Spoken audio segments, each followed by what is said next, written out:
ससुराल वालों के सामने अचला हमेशा झुकती ही आई थी, चुप अपने मन में ही घुटती रही। लेकिन आज उसके आत्मसम्मान और आत्मबल के लिए जो लोग सामने खड़े थे, उन्हें देख वह हैरान थी। अचला ने फ्लैट लॉक किया और चाबी देने के लिए सीढ़ियों से ऊपर चढ़ गई। पति राजीव से काफ़ी बहस के बाद आपसी सहमति से यह तय हुआ कि फ्लैट वापस किराए पर चढ़ा दिया जाएगा। ऊपर रहने वाले परिवार को चाबी इसलिए दे रही थी ताकि पीछे से कोई किराएदार आए तो उसे फ्लैट दिखाया जा सके। मन बहुत भारी हो रहा था, केवल भारी ही नहीं बल्कि चित्कार कर रहा था। बचपन से अपने हक के लिए लड़ते लड़ते उसने पहली बार खुद को हारने के लिए राजी कर लिया था।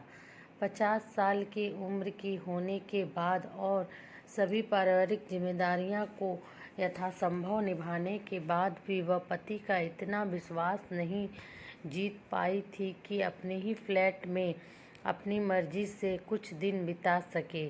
चाबी ऊपर देकर सीढ़ियों से नीचे उतरते हुए एकाएक कर उसके अरमान नीचे गिर रहे थे। आज उन्हें रोकने की कोई कोशिश भी उसकी तरफ से नहीं हो रही थी।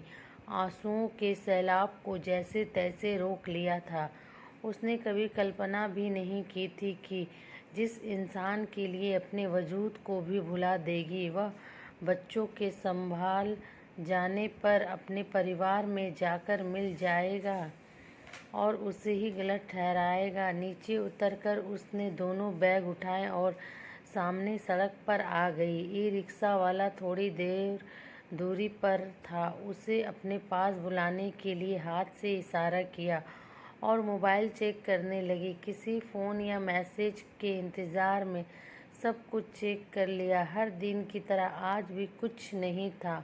पति का, बेटियों का या ससुराल वालों का कोई फ़ोन या मैसेज नहीं था। ई रिक्शा में बैठकर इधर उधर दोनों ओर यूं ही देख रही थी कि आंसुओं को छिपाने की कोशिश में जाने कब से वापस इस शहर में आना हो भी या ना हो। बस स्टैंड पहुंचकर पता चला कि अभी आधा घंटा लगेगा बस को पहुंचने में। वहीं एक चाय की दुकान पर बैठकर चाय का ऑर्डर दिया और आते जाते यात्रियों को देखने लगी। अचला किसी ने जोर से पुकारा। पीछे मुड़कर देखा तो कोई नहीं था। सिर को झटका। साल पहले इसी तरह इसी जगह पर राजीव ने आकर आवाज़ लगाई थी। वह उन दोनों की पहली मुलाकात थी। सगाई हो चुकी थी लेकिन घर में इतनी आज़ादी नहीं थी कि लड़का और लड़की शादी से पहले एक दूसरे से मिल सके। राजीव स्वतंत्र विचारों के थे, इसलिए उन्होंने घर पर बिना कुछ बताए अचला को मिलने के लिए बुलाया था।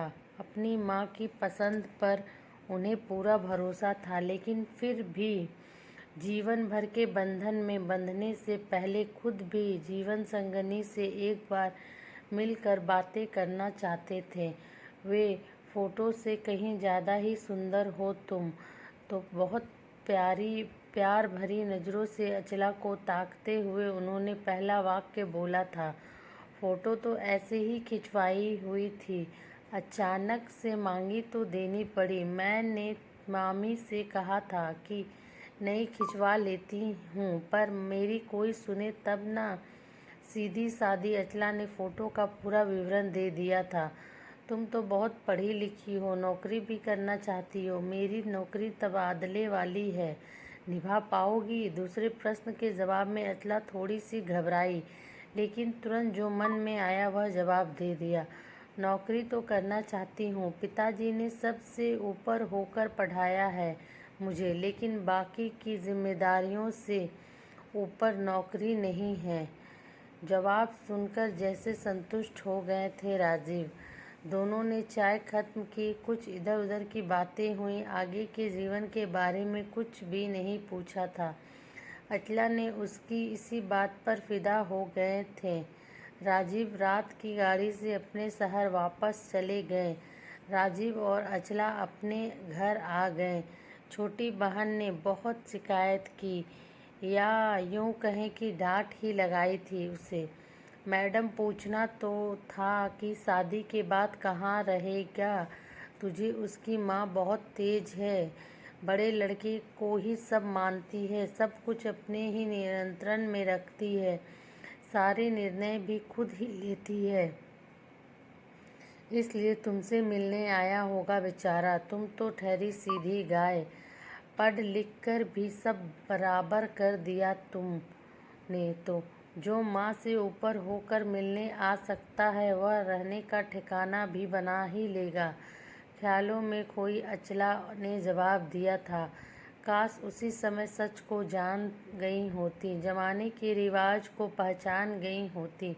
लड़के शादी तो मर्जी से कर लेते हैं, मगर उसके बाद के फैसले माँ बाप के अनुसार ही लेते हैं। साल बाद उसी तारीख को उसी जगह दोनों मिले। अचला अपने घर से आई और राजीव अपने शहर से। आते ही राजीव ने वह सब कुछ बोल दिया जो उन्हें समझा कर भेजा गया था। अच्छी तरह सोच लो अचला, भाई भाभी को यूं तुम्हारा अकेले आकर फ्लैट में रहना अच्छा नहीं लगता है।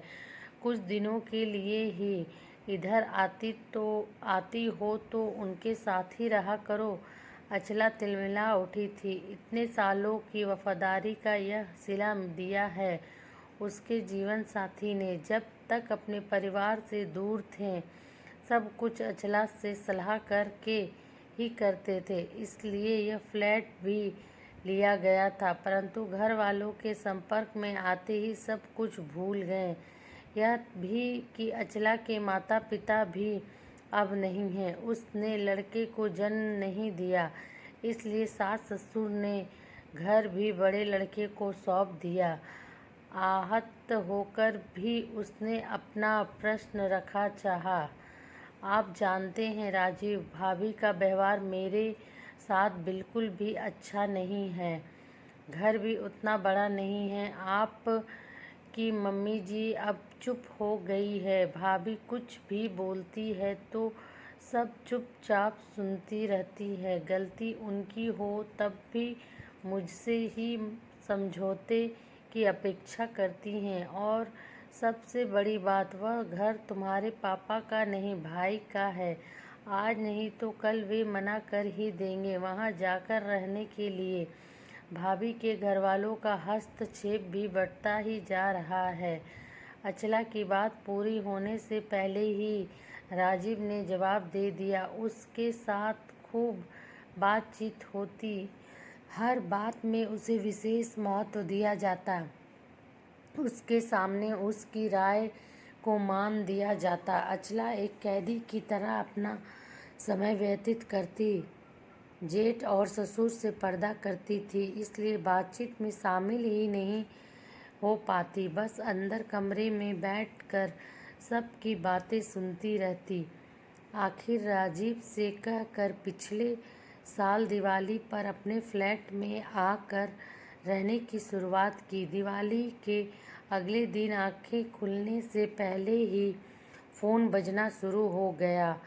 पहले सास का, फिर जेठ का और सास के बाद ससुर का। दिया ही तो जलाना था। पूरी रात क्या दिवाली ही मन रही थी जो घर वापस नहीं लौटे। और भी कई तरह के सवाल। जैसे तैसे नहाए धोए और सामान उठाकर फिर से वापस लौट आए वही उसी अखाड़े में। वर्षों तक अकेले अपनी गृहस्थी की गाड़ी खींचा कर अचला ने थोड़े सुकून की इच्छा क्या रखी। पूरा परिवार सारे काम धाम छोड़कर उसकी इच्छा को कुचलने पर उतारू हो गया था। राजीव को बच्चों की तरह पहलाया फुसलाया जा रहा था। सास और जेठानी पूरे समय उनके आसपास ही रहने की कोशिश करते। रिश्तेदारों के सभी मसले उनके सामने ही रखे जाते और घंटों तक चर्चा चलती रहती। जितना समय ससुराल में रहते राजीव का एक अलग ही रूप अचला को नजर आता। वहाँ रहते हुए आपस में कोई बात करना संभव न हो पाता था। अचला कभी कुछ कहने की कोशिश भी करती तो छोटी सी बात बहस में बदल जाती। अचला से बच कर रहते जैसे कोई अछूत हो। घर से वापस लौटकर राजीव घर के बारे में कोई बात ही नहीं करते थे। हाँ, अपने घर वालों से उनकी फ़ोन पर रोज़ ही बात होती थी। एक अनचाही चुप्पी छा गई थी। एकदम अकेली पड़ गई थी अचला। बेटियां भी पापा की ही बात को बड़ा रखती थी। अचला को विश्वास नहीं होता था कि यह वही घर है जिसे संजोने में उसने अपनी ज़िंदगी के बेहतरीन साल दिए थे। ये वही बेटियां हैं जिनके होने के बाद उसे घर निकाला मिल गया था, और यह वही राजीव है जिसने पहल करके उसे उस तनाव भरे माहौल से बाहर निकाला था। समय अपनी गति से चल रहा था, बस विचारों की गति रुक गई थी। किसी की बुरी नज़र लग गई थी अचला की गृहस्थी को। काफ़ी जद्दोजहद के बाद आखिर हिम्मत करके अचला ने अपनी बात राजीव के सामने रखी। राजीव, फ्लैट जब से खरीदा है बंद पड़ा हुआ है। प्रीति और नीति अब कभी कभी आती हैं। मैं सोच रही हूँ कि फ्लैट पर जाकर ही रह लेती हूँ, वहीं अपना बुटीक शुरू कर लूँगी। आप महीने व 2 महीने में आते रहना, आखिर जाना तो वहीं पर है। कई दिनों तक राजीव ने कोई उत्तर नहीं दिया। फिर एक दिन बताया कि छुट्टी लेकर साथ ही चलेंगे, वहाँ थोड़ी बहुत व्यवस्था हो जाएगी तो वापस आ जाएंगे। पहले माँ का आशीर्वाद लेने की बात हुई तो अचला ससुराल जाने को तैयार हो गई। एक दिन रुकने के बाद अचला ने पूछा, राजीव कब चलना है? पूछते ही राजीव तुरंत जाकर रिक्शा बुला लाया और सामान ले जाकर उसमें रखने लगे। चाय नाश्ता कुछ भी नहीं। जेठानी रसोई के दरवाजे पर खड़ी मुस्कुरा रही थी। सास अचला को चाय नाश्ता बनाने के लिए बोल रही थी, लेकिन जेठानी रसोई के दरवाजे के बीच में दोनों ओर चौखट पर हाथ रख कर खड़ी थी। चलो बैठो रिक्शा में, देर हो रही है। राजीव की आवाज़ में गुस्सा था। बस मैं बैठ कर राजीव थोड़ा सामान हुए, लेकिन तब तक अचला के मस्तिष्क पर तनाव हावी हो चुका था। फ्लैट पर पहुंचकर भी जाने क्या क्या बड़बड़ा रही। जो सोचा था उसका उल्टा ही हुआ। इतने वर्षों तक राजीव के साथ मिलकर अपना घर बसाने का जो सपना देखा था वह टूट कर बिखर चुका था। फ्लैट की सफाई हुई, सामान भी खरीदा गया, खाना भी बना और खाया भी गया, लेकिन वह बात नहीं थी। अपने घर का अपनापन नहीं था, घर को सजाने की योजनाएं नहीं थी। बस एक दिनचर्या पूरी हो रही थी। ई रिक्शा में बैठकर तीनों फ्लैट में वापस आ गईं। ऊपर से चाबी लेकर दरवाज़ा खोल दिया। कृति ने, सान्या ने सामान उठाकर अंदर रखा। बच्चों नहा कर आओ, तब तक चाय बना देती हूँ, और पकोड़े भी। अचला की बात का जवाब देकर कीर्ति बाथरूम में चली गई। पुरानी पीढ़ी से अचला हार गई थी, नई पीढ़ी की लड़कियों ने उसे जिता दिया था। मैंने तबादले की अर्जी लगा दी है, उम्मीद है इस बार मिल ही जाएगा। तब तक तुम अकेले रहकर अपना काम शुरू कर सकती हो। राजीव भी ऊपर आ गए थे। अचला ने दोनों बच्चियों को गले से लगा लिया। जो वह नहीं कर पाई उन दोनों ने मिलकर कर दिखाया था। आखिर आपको बात समझ में आ ही गई, अचला ने शिकायत करते हुए कहा। अब तुमने अपनी सोच बच्चों के दिमाग में भी डाल दी है, तो मैं अकेला क्या कर सकता था? समाज के नाम का झंडा अकेले कैसे फहरा सकता था? इसलिए बच्चों की बात मान ली। अब तुम जीती, मैं हारा। कृति और सान्या तालियां बजाकर हंस रही थी। अचला समझने की कोशिश कर रही थी कि क्या हुआ, कैसे हुआ। सो फ्रेंड, आपको ये स्टोरी कैसी लगी प्लीज़ कमेंट करके मुझे बताना, और प्लीज़ मेरे चैनल को लाइक शेयर एंड सब्सक्राइब ज़रूर करें। Thanks for watching Tabassum voice story.